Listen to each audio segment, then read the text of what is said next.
Good afternoon. It's we're in recess down here at the federal courthouse. We have had an eventful morning with around 60 jurors, potential new jurors that they brought in today for questions. We will give a few minutes here, let some people join us, and try to go over the morning situation that we had here. They brought in about 60 jurors. Hi, Lindsay. Hi, Wendy Smith. Brenda and Sherry.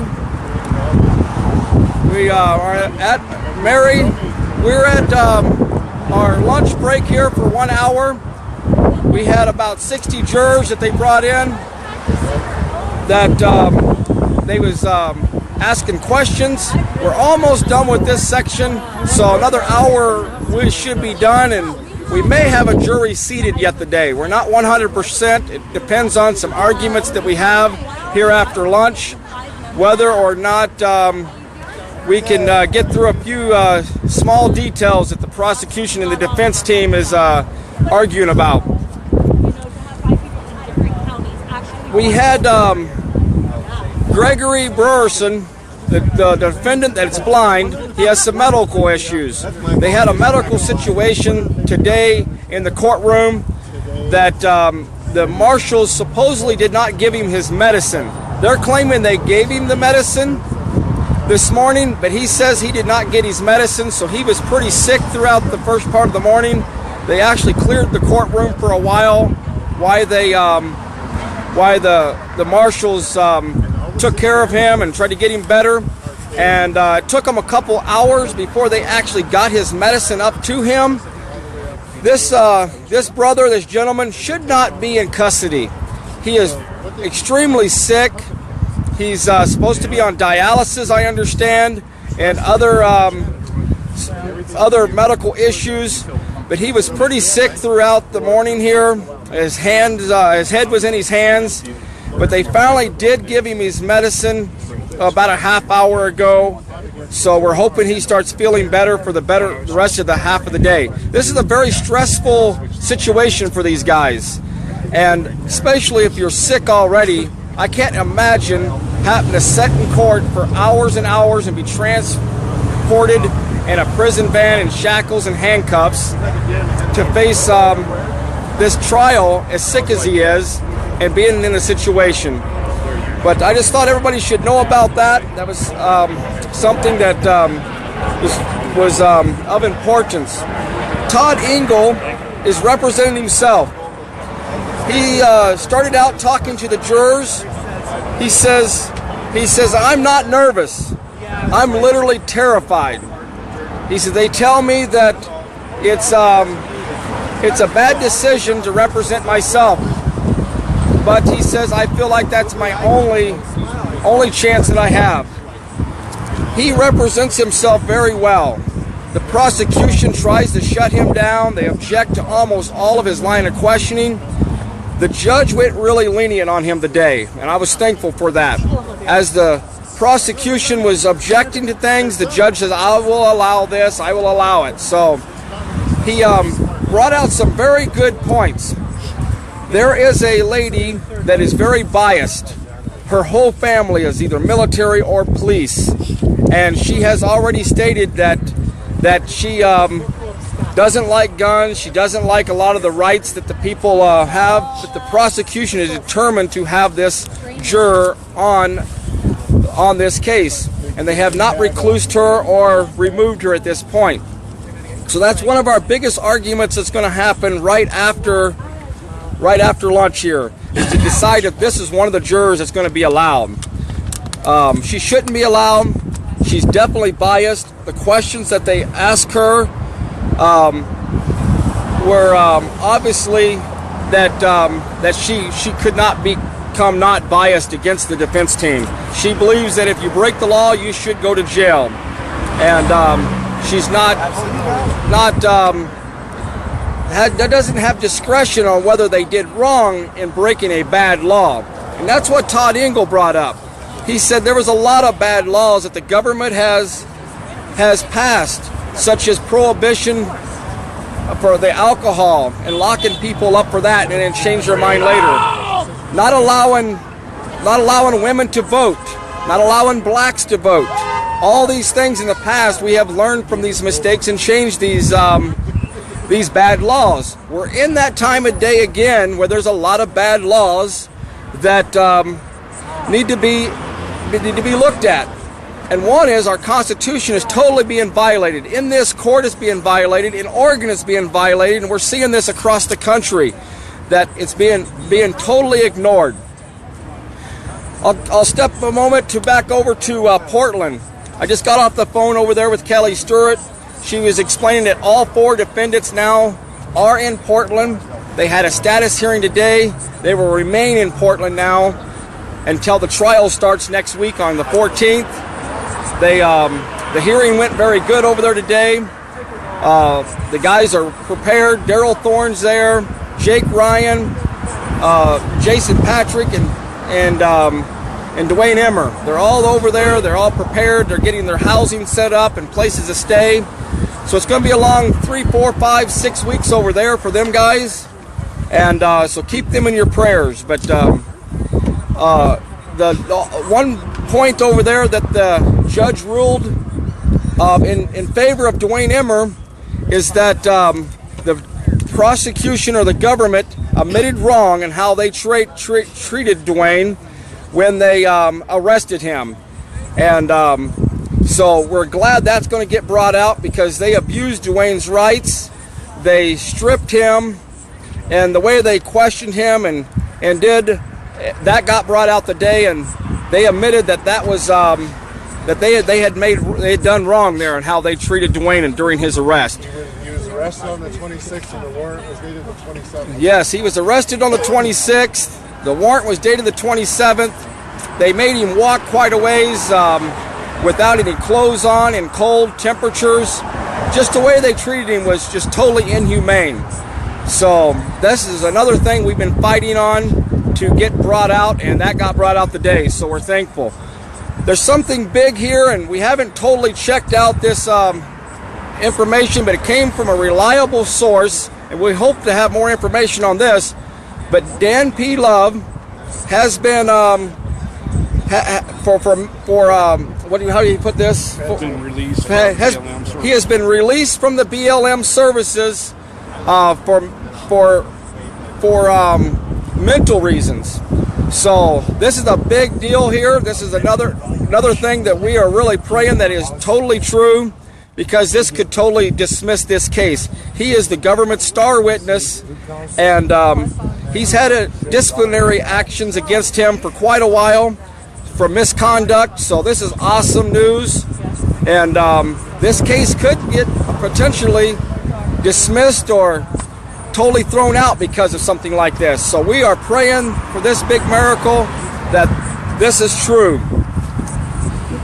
We've got 2 more defense lawyers here that right after lunch is going to finish up questioning the potential jurors, and then we will go into the final stages of jury selection. If this finishes up the day like we really think, tomorrow we will have opening arguments.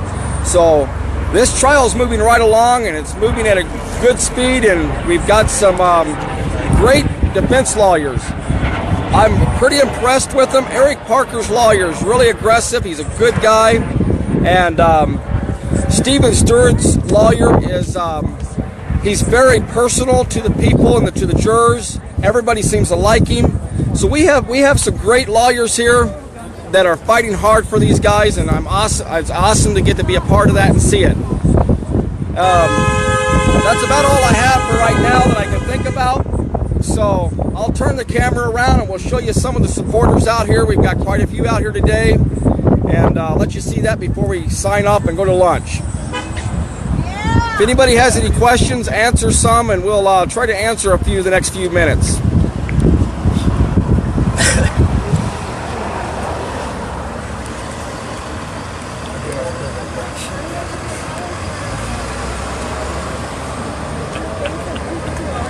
Where's your orange hat?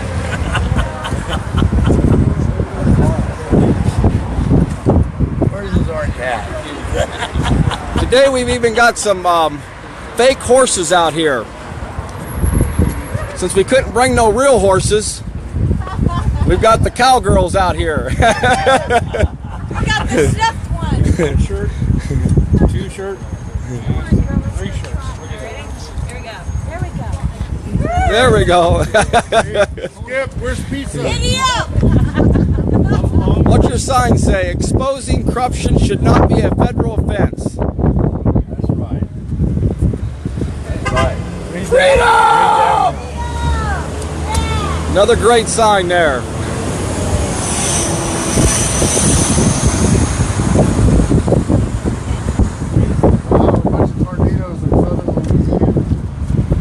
Really? We got Skipper down here again. I heard coming in that Jeff Sessions got confirmed. Did he? That's what I heard. I'm not sure. Got another brother here, Ted. He's from Minnesota. He just flew in last night. I picked him up from the airport. Hey, say hi there, Ted. Hey! Shout Everybody at home. Everybody at home in Minnesota. Thanks, John. I was going to ask you to give a shout out. Everybody in Minnesota, say hi. Joel, how you guys? You got to spend a little bit of time in court, didn't you? Yep. I was up there this morning. I updated the guys on the page. Just Oh, great. jury selection. I think I put more like prosecution looking for people they can bamboozle into doing their bidding is what it appeared to be to me. So, but I came back outside where all the action was. I was going to fall asleep up there, and they were really staring at his shirt. The prosecution didn't like it, neither did the marshals, but they just stared at it and didn't say nothing. I was worried that if someone was on the jury and read it, would get a negative connotation about it and could be detrimental to them. So I kind of turned around and just kept it hidden. I was talking to you about that. Well, thanks for coming. We appreciate you coming, brother. Camera shy now. Okay. Would you like to say anything about Eric?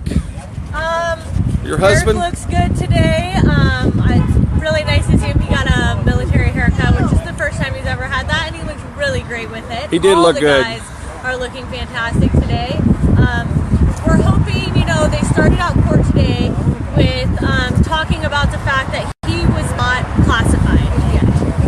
And they said that they had some issue, which I'm not sure what that issue might be, but all the other guys got classified and they all got moved into pods, separate pods, not in together. So it does seem like Henderson is retaliating against them or the marshals, not really sure, but they don't really seem to be happily dealing with them. I was told that he will be classified today and moved, so I'm hoping that he gets moved in with somebody else because, it really does make a difference when you're in there with someone that you know, especially in these type of situations. All the letter writers out there, you don't need to have a number to send mail to any of the inmates at Henderson. Just their name and the Henderson address, which I don't have on me right now, but I will get out later. That can really help. And that's all I got. Well, thanks a lot. Everyone for coming down and people who traveled really far. Thanks a lot. So we're going to have Laz say a few things here. Put him on the spot here real quick. Well, the only thing I want to say, and I'm going to dedicate this to corrupt Anna J. Brown and corrupt Gloria Navarro. This is a Declaration of Independence, and you took an oath to defend the United States Constitution. And I'm going to read it to you so you can refresh your oath of office. When the course of human events it becomes necessary for people to dissolve political bands which have been connected with another, and assuming among the powers of the air are separated in equal stations in which the laws of nature and the nature's God entitle them, a decent respect to the opinion of mankind requires that they should declare the cause which impelled them to separation. We hold these truths to be self-evident, and that all men are created equal, and they are empowered by their Creator with certain unalienable rights. That among these are life, liberty, and the pursuit of happiness. Now, this is what you're depriving our patriots inside those courtrooms. And it's time to bring these constitutions into these courtrooms and educate the jury, the jurors, about the Constitution, about the Declaration of Independence, and about the Bill of Rights. You know, we know you were appointed by corrupt presidents like Barack Hussein Obama and Bill Clinton. And we need a congressional hearing on this immediately for the crimes that they have committed, in which I will establish tomorrow with Shauna Cox beside me. All the evidence will be laid out on a chronological order by dates, as I promised. I am hoping that tomorrow we have all this ready, and that Shauna Cox will be beside me, and we're going to expose these criminal activities all the way from Harry Reid to Rory Reid to Neil Crones to Daniel P. Love and to Gloria Navarro. Basically all the pawns, all the war chests that they needed to do to try to steal the lands from the Bundys and from Wayne Hague or the Hague family. So we will provide those in details, and hopefully tomorrow mid-afternoon, with the blessing of John Lamb and God, that we can circulate this information as far and wide as possible. I want to say as far and wide as possible. Tomorrow this will be exposed, and we will read this out in chronological orders. So thank you for your time, and God bless everyone, and God bless America. Thank you there, Laz. So we've got some great people down here supporting this great cause, supporting these guys, these 6 defendants up here. We're going to make sure they get a fair trial, and let's pray that it hopefully just gets dismissed and thrown out, because we know that the charges are false against these guys. So after the court tonight, I don't know if we'll get out early or late, but we will have you another update. It'll probably be at least 3:30 to 5 o'clock, but we'll have you another update and tell you what's going on.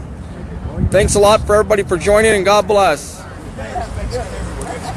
Well, this is our final update for jury selection. We'll get you the final update today here in just a moment. Let a few people join us. It's been a long day today in court. Have several things that happened. So we'll let a few people come on.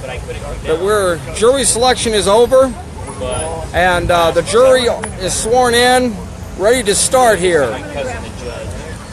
We went through a little over 100 jurors the last couple of days. Hi, Brandon. Constitution? Hi, Jennifer. Anthony. Check my website.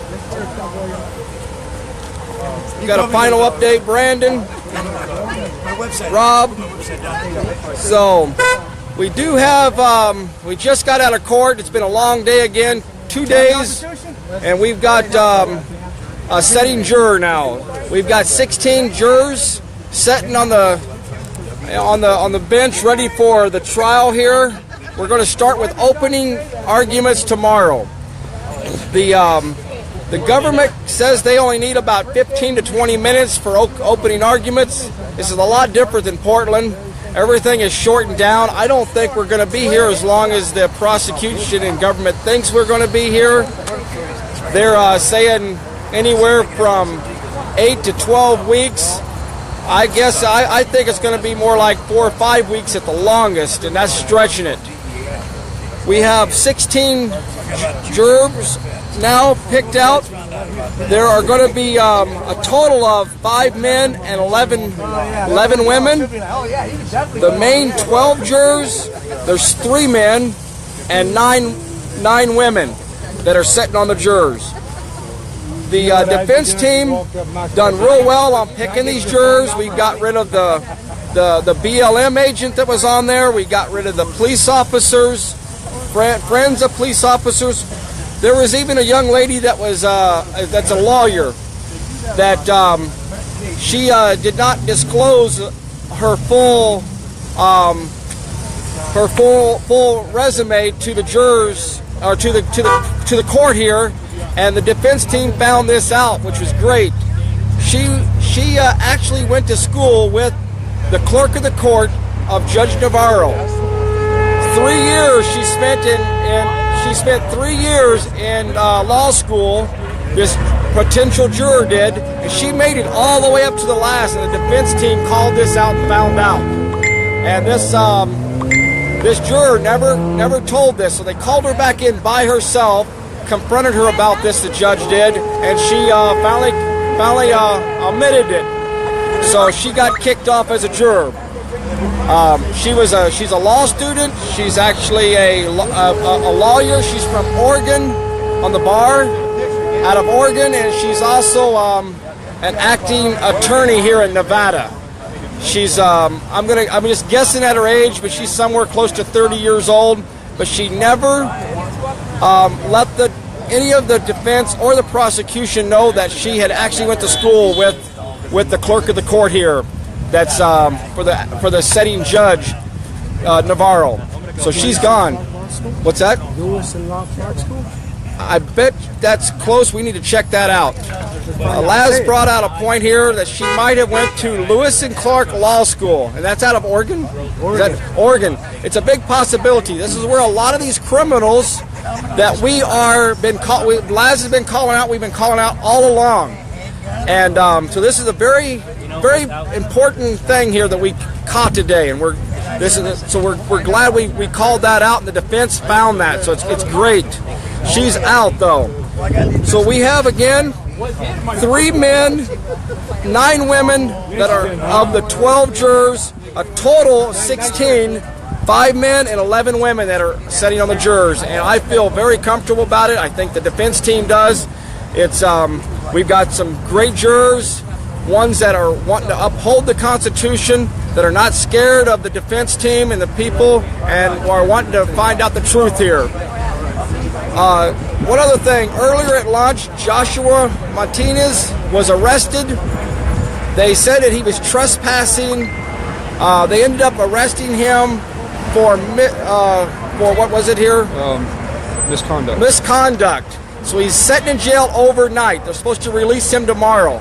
But misconduct is the only charge they got him on. Or disorderly conduct. Disorderly conduct, be more like it. Which is absurd. He was not disorderly at all. There's plenty of video to prove that. Even some of the Homeland Security officers up here behind me, if you can see them over my shoulder, they even came down and talked to us and said that he wasn't trespassing. There was no disorderly conduct. They do not know why Metro PD decided to arrest him like that. So that was absurd. Just the camera here, so maybe you can see them just a little bit better there behind me. That's the Homeland Security officers, but they said it was not true at all, that there was no misconduct from Joshua, and he wasn't trespassing. The only thing he did not do is produce identification to them today. So another injustice done to one of the Patriots here, and he's having to spend the night in jail over this deal. That's about all. The other update is there's no court tomorrow. It's a dark day. So Wednesday, the 8th, there's no court. We will not proceed with court until Thursday. So we only have one more day of court this week. Friday is another dark day, no court, and we will again continue on Monday. No court Thursday? On what's that? No court Thursday either? No court Thursday either. I think it's only Monday, Tuesday, and Wednesday of next week. Okay. But there is court only one day yet this week, and that's this coming Thursday, and that's it. Opening arguments and they're expecting a couple hours of opening arguments from everybody. A few other court details, and we'll be done on Thursday and start with witnesses as soon as Monday. The government's going to start calling their first witnesses, and they'll be here, and we're in the first stages of the trial here. So everything's looking good. All the prayers of everybody, I believe, have helped.